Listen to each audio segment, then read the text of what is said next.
Mes chers amis, bien le bonjour. Aujourd'hui, on va commencer un nouveau tuto avec la scratcheuse Zone.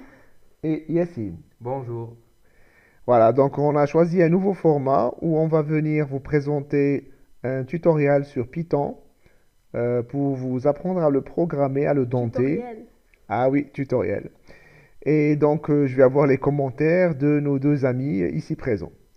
Alors, j'ai longtemps cherché pour trouver le meilleur logiciel, le plus simple, qui puisse marcher sous Windows immédiatement.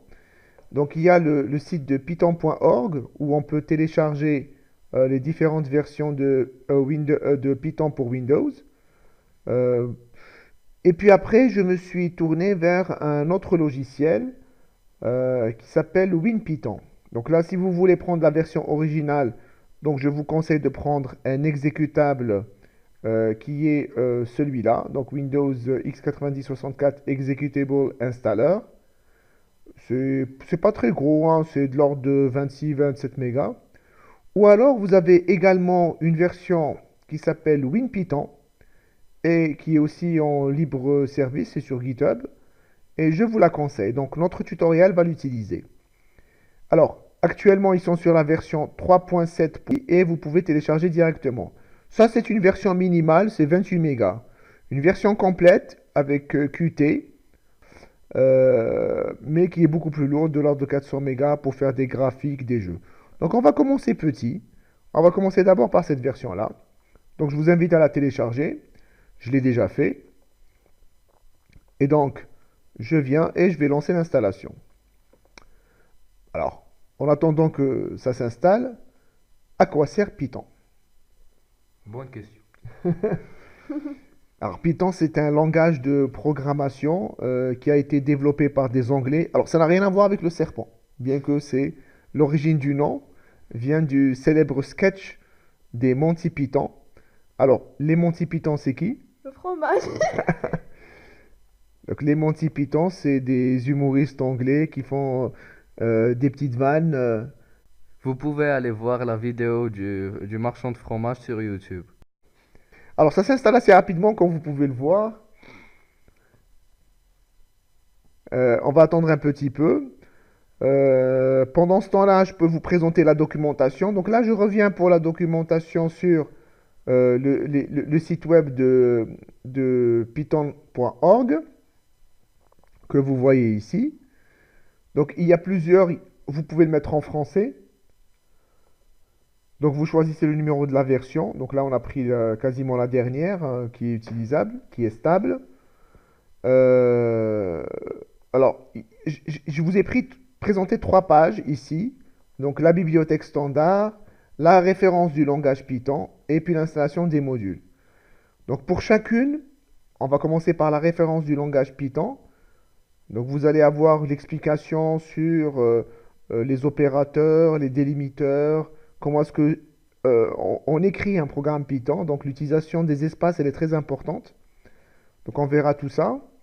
La bibliothèque, donc les fonctions qui existent, hein, comme string, comme readline, etc. Donc ça, c'est les fonctions. Et après, on verra comment on va ajouter les modules. Donc rapidement, on va voir comment on installe les modules, mais puis après, on va voir les différents modules qui existent.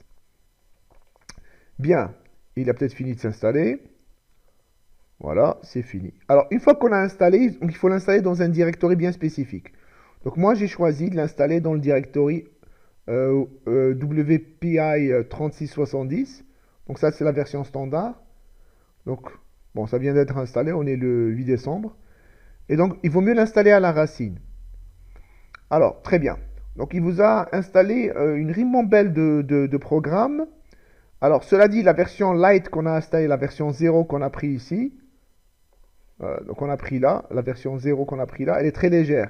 Donc il n'y a pas toutes les options, c'est pas tous les programmes qui existent, qui fonctionnent.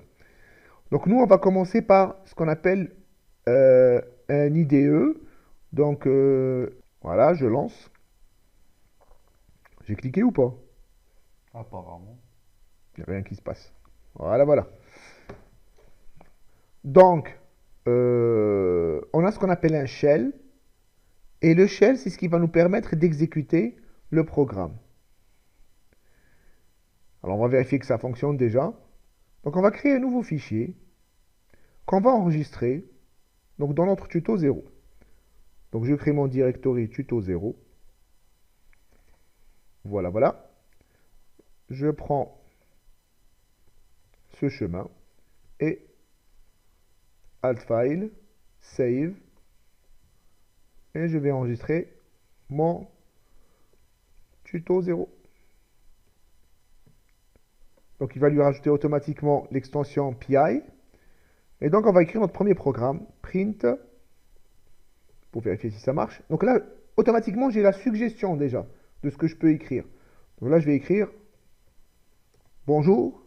Les gens? Bonjour les gens. Il est où le J? Voilà.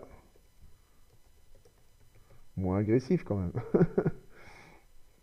Alors, j'ai enregistré, CTRL S. Donc je vois ici que j'ai un fichier. Voilà, donc ça a marché. Par contre, je n'ai pas encore exécuté. Alors pour l'exécuter, il y a différentes options. On peut appeler le shell, sauf qu'il existe déjà, notre shell. C'est quoi? Le shell, c'est là où il va venir l'exécuter, c'est celui-là. Donc je vais positionner les deux fenêtres pour que vous puissiez les voir. Voilà, l'une à côté de l'autre. Et je peux lui demander Run module, donc ou en appuyant sur la touche F5 ou en cliquant ici. Donc là, il a exécuté ce fichier. Bonjour les gens. Donc il a simplement affiché le message sur le shell. Alors il faut savoir que, voilà, je peux recommencer autant que je veux en appuyant sur F5. Et à chaque fois, donc il va appeler dans ce shell-là l'exécution de ce programme. Alors qu'est-ce que c'est qu'un programme Python? Un programme Python est fait en... C'est un langage interprété, contrairement à un langage compilé, où tout le programme en entier est traduit en code objet, hein, les 0 et les 1, avant d'être exécuté. Là, chaque instruction va être traduite en langage binaire, des 0 et des 1, que le processeur du PC comprenne, et donc il va exécuter instruction par instruction. Voilà, voilà.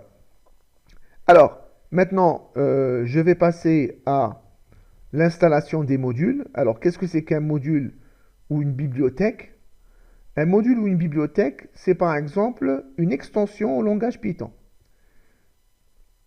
Alors, comment est-ce qu'on les installe? Eh bien, en écrivant une certaine instruction. Et la nôtre, eh ben, c'est pi-3-m, pip, install, et puis le nom du package. Bon, ça, c'est un commentaire. Donc, je vais prendre... Alors, où est mon fichier Word? Voilà. Donc là, je vais mettre tous les liens, je vais les mettre sur La description. la description de la vidéo. Donc, je vous ai mis par exemple là où on va prendre les informations de l'installation, avec le programme, la version de 64 bits, la version légère. Je vous ai montré aussi, là, ici, repris les liens vers les docs de la référence python.org. Et puis, également, il y a un autre livre, on va en parler un peu plus tard. Là, on s'intéresse maintenant à l'installation. Donc, je vais prendre l'exemple de pi-3, install PyGame. On va lancer une fenêtre WinPython commande prompt. Voilà. Donc, cette fenêtre, elle va nous permettre de taper des instructions. Alors, l'intérêt de cette fenêtre-là, c'est qu'on n'a pas besoin d'écrire la totalité du prompt. Par exemple, pi-3, il est déjà lancé. Donc, je peux directement lancer juste cette partie-là, juste cette commande. Vous auriez dû, si on n'avait pas une commande avec ce commande.bat qui utilise déjà les propriétés et les paths de Python, il aurait fallu taper toute la commande. Donc là, par exemple, je vais installer la librairie ou le module PyGame pour faire des jeux. Donc on en parlera dans des vidéos futures. Alors, qu'est-ce qu'il a fait? Il a checké pour voir si je ne l'avais pas, donc je ne l'ai pas. Il est allé le télécharger et il a installé la dernière version actuelle 1.9.4. Ce qui fait qu'après, je pourrais utiliser ce module. Alors, donc là, j'ai plus besoin de cette fenêtre. Je peux la laisser. C'est uniquement quand on installe des nouveaux modules et c'est venu l'ajouter à notre Python. Voilà, donc pour finir ce tuto qui est assez bref, hein, Je vais vous présenter un livre que j'ai beaucoup utilisé, que j'aime bien, que vous pouvez trouver sur développer.com. Et il a été fait par Alexandre Gallaudet. Il est en version PDF et en version EPUB. Il y a aussi une version hors ligne que vous pouvez prendre. Donc, bon, c'est comme vous voulez. Moi, j'ai pris la version PDF et donc, je peux venir afficher ce livre. Alors, l'intérêt de ce livre, alors je vais zoomer un petit peu, c'est qu'il couvre tout en français.